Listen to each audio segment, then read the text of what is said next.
Bismillahirrahmanirrahim. Assalamualaikum warahmatullahi wabarakatuh. Waalaikumsalam warahmatullahi wabarakatuh. Alhamdulillah rabbil alamin wal aqibatu lil muttaqin wala udwana illa 'alal zalimin. Wassalatu wassalamu ala khairi khalqihi sayyidina Muhammadin wa ala alihi wa sahbihi wa man tabi'ahum bi ihsanin ila yaumiddin. Allahumma salli wa sallim wa barik ala sayyidina Muhammad wa ala ali sayyidina Muhammad. Rabbi shrah li sadri wa yassir li amri wahlul 'uqdatam min lisani yafqahu qawli, amma ba'du.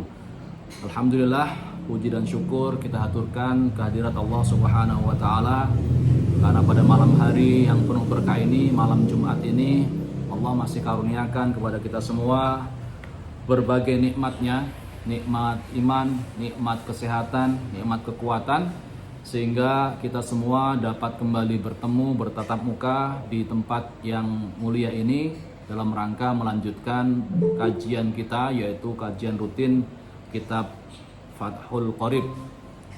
Salawat dan salam mari kita aturkan kepada junjungan kita Nabi besar Muhammad SAW, Nabi akhir zaman, manusia terbaik yang Allah utus dan Allah ciptakan sebagai rahmat bagi seluruh alam. Wa ma arsalnaka illa rahmatan lil alamin. Hadirin rahimakumullah, kita insyaallah akan lanjutkan kajian kita kitab Fathul Qorib. Namun sebelum kita lanjutkan, marilah kita sama-sama membuka majelis kita pada malam hari ini dengan sama-sama membaca Al-Basmalah.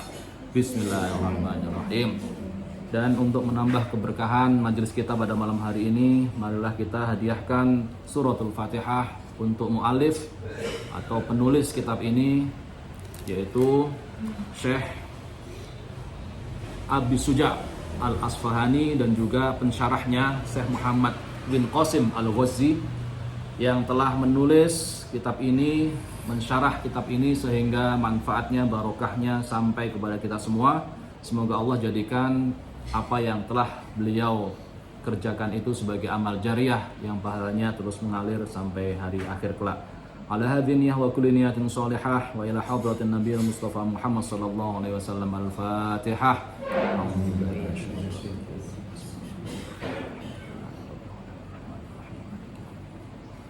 Iyyaka na'budu wa iyyaka nasta'in. Shiratal ladzina an'amta 'alaihim. Amin ya rabbal alamin.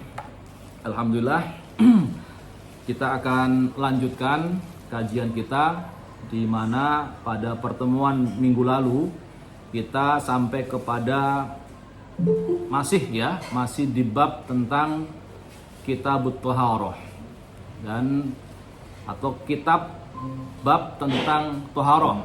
Apa itu Thaharah, Bu? Bersuci. Dan minggu lalu kita sudah membahas faslun fi furudil wudu, pasal tentang hal-hal yang wajib di dalam wudu. Nah, insyaallah malam hari ini kita akan lanjutkan. Di pertemuan minggu lalu kita sudah membahas 2 poin. Nah, ada berapa hal yang wajib dalam wudu, Ibu? Ada 6 apa saja? Pertama, niat. Nah, selanjutnya apa? Ini kalau kita ingat ayatnya, insya Allah hafal. Ayatnya gimana? Surat Al-Maidah ayat 6. Ya ayyuhalladzina amanu idza qumtum ila sholati faghsilu wujuhakum. Yang pertama membasuh wajah. Setelah niat membasuh wajah. Kemudian apa? Wa aidiakum, membasuh kedua tangan, ya. Jadi yang pertama niat, yang kedua adalah membasuh wajah. Ini alhamdulillah sudah kita bahas pada pertemuan minggu lalu. Dan sekarang adalah poin yang ketiga, atau hal yang wajib yang lainnya. Yang ketiga adalah apa tadi? Famsahu biwujuhikum. Yang kedua, yang ketiga wa aidikum. Basuh tangan. Ya, membasuh kedua tangan. Ya, Kedua tangan sampai siku. betul. Nah, ini kita bacakan dulu matan dari kitab ini. Faslun Wa furudul wudu'i sittatu asya. Dan hal-hal yang wajib di dalam wudu itu ada 6. Yang pertama an-niyah. Niat tadi inda ghuslil wajhi. Jadi niat itu dibaca ketika membasuh muka. Nah, itu yang benar. Wa ghuslul wajhi itu sendiri yang kedua. Ya, setelah niat kemudian membasuh wajah itu sendiri, itu juga wajib. Wa ghuslul yadaini ilal mirfaqaini. Nah, ini yang akan kita bahas sekarang. Dan membasuh kedua tangan sampai kedua siku. Wasalis, ya, ghuslul yadaini ilal mirfaqaini. Fa in lam yakun lahu mirfaqani u'tubira qadruhuma. Dan yang ketiga adalah membasuh kedua tangan, ya, sampai kedua siku, ya. Fa in lam yakun lahu mirfaqani u'tubira qadruhuma. Nah, bagaimana kalau orang itu misalnya, ya, naudzubillah, dia tidak punya siku? Ada nggak? Bisa saja, atau terputus tangannya, ya kan? Atau dia mungkin tangannya lurus begini, nggak ada sikunya, nggak ada tulang sikunya. Bagaimana itu? Fa in lam yakun lahu mirfaqani u'tubira qadruhuma. Maka kalau ada kejadian yang seperti itu ditakdirkan atau dikira-kirakan. Ya. Dikira-kirakan. Misalnya tangannya lurus begini semua. Jadi diperkirakan saja kira-kira sikunya semana gitu. Segini misalnya. Ya. Berarti diperkirakan dia nyucinya cukup sampai sini. Yang wajib, ya. Jadi pakai rumus perkiraan manusia biasanya seperti apa sikunya.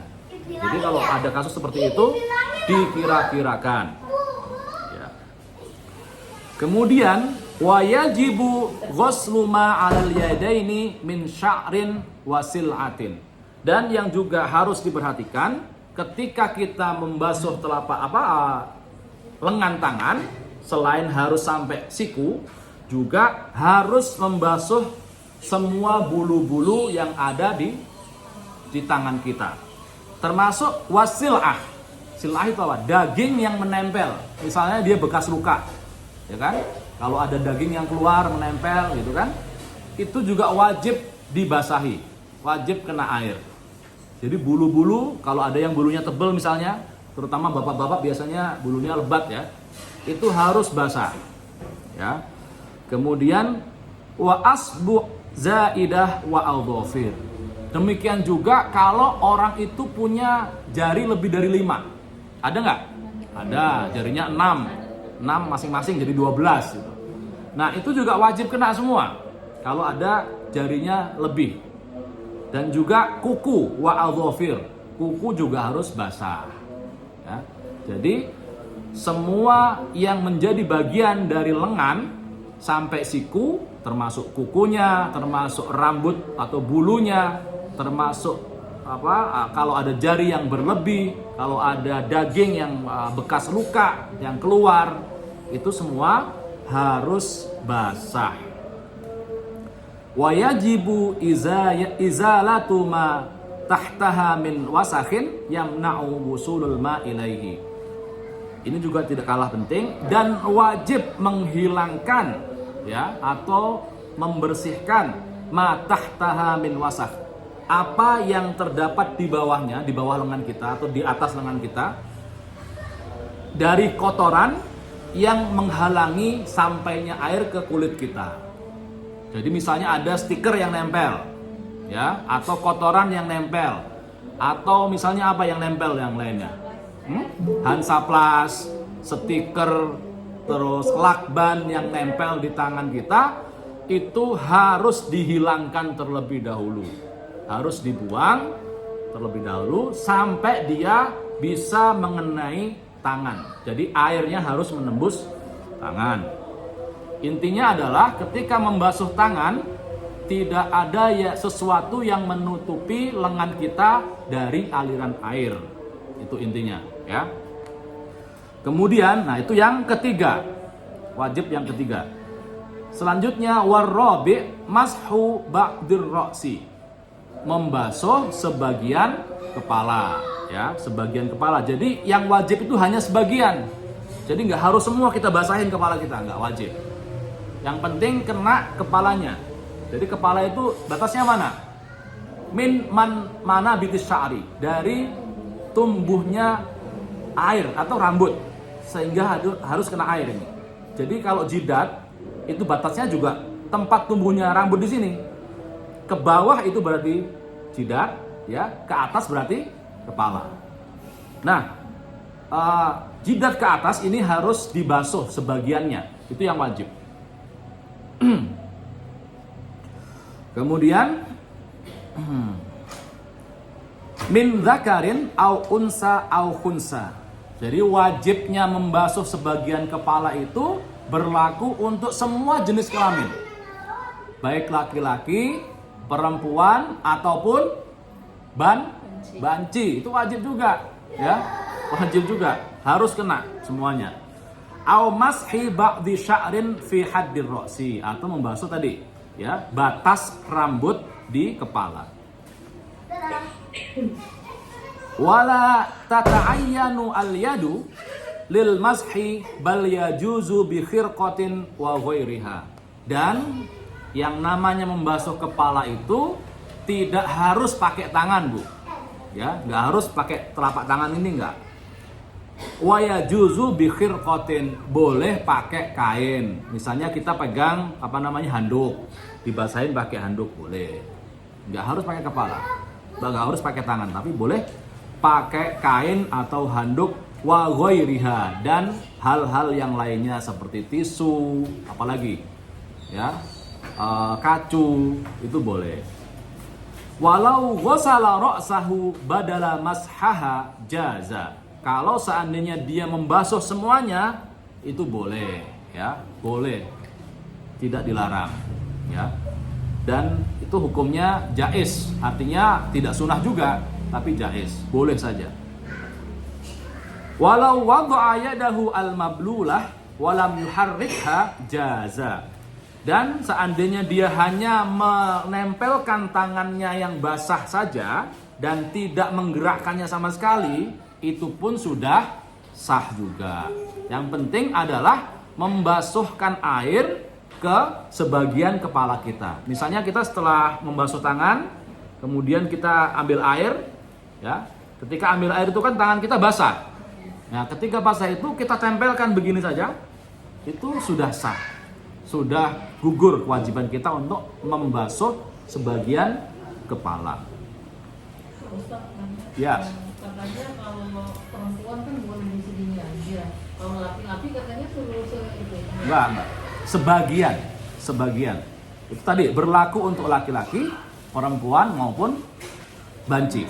Sebagian kepala. Kalaupun sampai ke belakang juga nggak apa-apa. Dibasahin semua nggak apa-apa juga, boleh. Karena wajibnya hanya sebagian, gitu.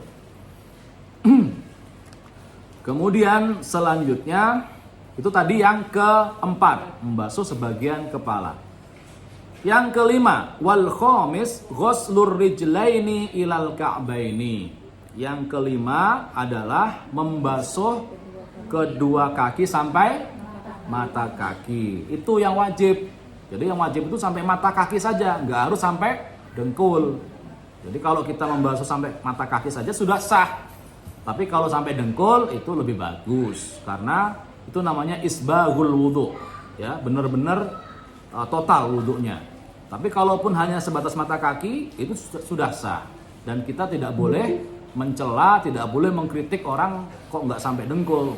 Memang tidak wajib, sampai mata kaki saja sudah cukup, ya. In lam yakun al-mutawaddi labisan lil khuffaini. Ini dengan catatan kalau orang yang berwudu itu tidak memakai khuf. Tahu khuf, Bu? Sepatu kulit yang notabene susah dilepas. Ya, misalnya lagi ke gunung, gitu kan? Pakai sepatu kulit yang susah dilepasnya. Nah, itu tidak harus dilepaskan ketika berwudu, ya. Tapi kalau dia sedang tidak memakai khuf, maka wajib membasuh kakinya sampai mata kaki. Fa in kana labisahuma wajaba alaihi mashul khuffaini au ghuslur rijlaini. Kalau seandainya orang yang berwudu itu memakai khuf, memakai sepatu kulit, pilihannya ada dua. Dia boleh membasuh khufnya, membasuh sepatunya, atau melepaskan sepatunya dan membasuh kakinya. Nah, itu dia ada keringanan seperti itu. Jadi kalau kita pakai sepatu kulit, nggak harus kita lepas. Cukup dibasuh sepatu kulitnya, di atasnya, dilap saja. Nggak harus dibasahin semua. Kita ambil air sedikit, dibasuh, seret. Misalnya sepatu ya, dilap, itu sudah cukup. Ya, caranya seperti itu. Tapi kalau tidak mau khufnya basah, ya dia lepas. Habis itu dia basuh kakinya, dia cuci kakinya sampai mata kaki. Wa yajibu ghuslu ma 'alaiha min sya'rin wa sil'atin wa asbu'in zaidatin kama sabaqa fil yadaini. Seperti yang berlaku pada tangan, berlaku juga pada kaki. Kalau tangan tadi wajib membasuh bulu-bulu yang tumbuh, kemudian membasuh daging yang berlebih yang tumbuh, misalnya bekas luka, kemudian juga membasuh jari yang berlebih, maka di kaki pun juga sama, wajib. Ada juga yang kakinya lebih kan? Ada. Atau yang kurang juga ada kan? Yang kakinya jarinya cuma 3, cuma 4, ada juga. Itu semua. Kenapa Bu? Kalau kaki lebih gimana jari? Jarinya maksudnya ya. Ya. Kalau kaki lebih berapa itu? Iya benar. Ya, kalau jarinya lebih harus dibasuh semuanya. Itu yang kelima. Kemudian yang keenam, hal yang wajib yang terakhir adalah wasadisu at-tartib fil wudu, ya. Tartib. Apa itu tartib? Berurutan, ya. Jadi nggak boleh mencong-mencong. Habis niat kemudian basuh kepala, habis itu baru kaki, nggak boleh. Atau kaki dulu baru tangan, nggak boleh. Harus berurutan, ya. Harus berurutan. Kemudian ala ayyi wajhin alladzi dzakarnahu fi 'addil al-furud, seperti yang kita sebutkan tadi. Falau nasiya at-tartib lam yakfi. Kalau seandainya dia lupa atau dia berwudu secara tidak berurutan karena lupa, maka wudunya tidak sah, lam yakfi. Itu tidak cukup, ya, nggak sah wudunya.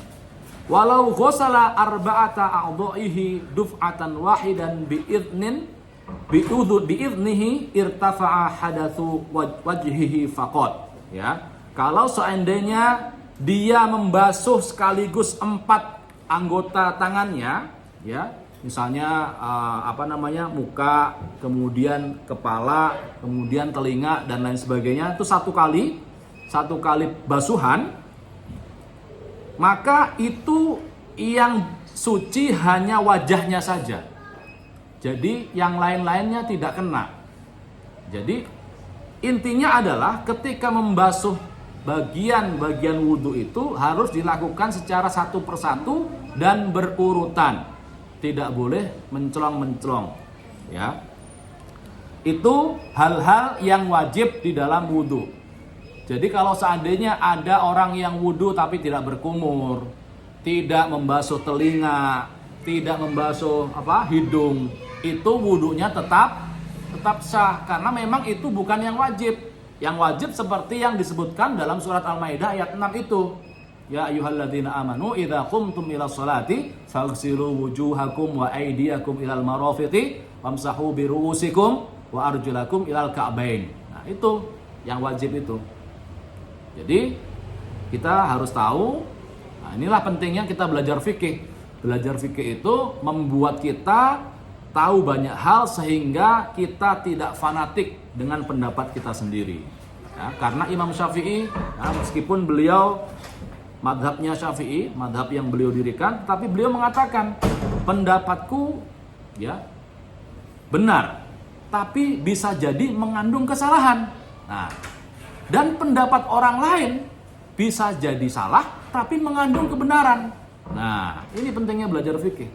Jadi menurut madhabnya Syafi'i mungkin benar, tapi menurut madhab yang lain bisa jadi salah. Itu biasa dalam fikih. Tapi kalau soal wudhu ini yang wajib itu ada 6 tadi. Nah, ketika kita melihat orang kok nggak basuh telinganya, kok nggak basuh hidungnya, kok nggak kumur-kumur, ya nggak apa-apa, memang nggak wajib kok. Kita jadi tahu. Kemudian sekarang selanjutnya sunnah wudhu ya. Wasunanuhu. Nah, tadi kita wasunanuhu asyaratu asya, dan sunnah wudhu itu ada 10. Ya, yang pertama at-tasmiyah. At-tasmiyah itu membaca bismillah, menyebut nama Allah. At-tasmiyah awaluhu wa aqalluhu bismillah. Ya. Yang jadi membaca bismillah itu dibaca ketika awal kali kita ingin berwudu. Bismillah.